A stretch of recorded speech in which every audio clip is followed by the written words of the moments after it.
maka saya menyebut siapa di siapa. Saya beri berucap bahwa saya berucap pada ketika bulan ya. Okey, kalau dapat dibuka panggil saya berikan berucap. Dan kedua kalau begitu lebih kali lebih sebut kami siapa untuk semua benda. Tapi saya tak mau kahwin, tapi saya nak rasa.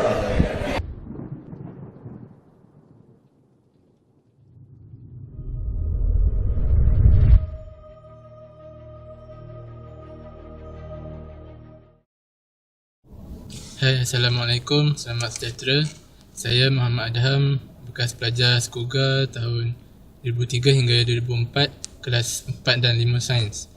Seterusnya saya melanjutkan pelajaran dalam bidang kejuruteraan awam di UiTM dan kini bertugas sebagai projek engineer di Kuala Lumpur. Di sini saya ingin merakamkan ucapan Selamat Hari Guru kepada semua cikgu-cikgu di Skuga yang telah banyak mengajar dan mendidik saya, dan segala jasa dan pengorbanan cikgu tidak akan dilupakan. Semoga cikgu terus bersemangat untuk mendidik anak bangsa. Sekian, Selamat Hari Guru.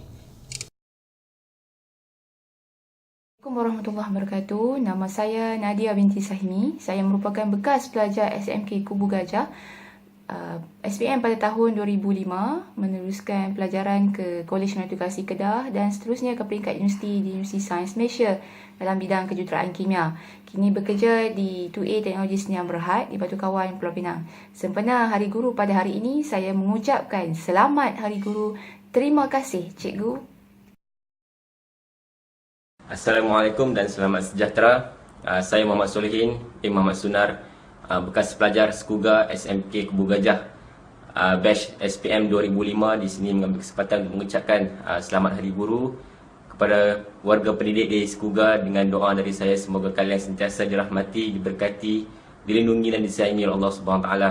Dan saya mengambil kesempatan mewakili alumni SMK Kubu Gajah ingin mengucapkan ribuan terima kasih di atas jasa-jasa kalian dalam mendidik kami. Sekian saja dari saya. Assalamualaikum. Bismillahirrahmanirrahim. Assalamualaikum warahmatullahi wabarakatuh. Saya Muhammad Syafiq bin Muhammad Razi, bekas pelajar SMK Kubu Gajah dari tahun 2008 hingga 2009, dan kemudiannya menyambung pelajaran di Masa University dalam bidang kejururawatan dan kejururawatan perioperatif. Dan sekarang saya bekerja di Adventist Medical Center Pulau Pinang sebagai jururawat BIUS. Jadi cikgu, sempena Hari Guru ni saya ingin mengucapkan Selamat Hari Guru kepada semua warga pendidik di SMK Kubu Gajah. Terima kasih cikgu kerana dia mendidik saya sampai ke tahap ini. Alhamdulillah. Terima kasih cikgu. Selamat Hari Guru kepada semua. Selamat Hari Guru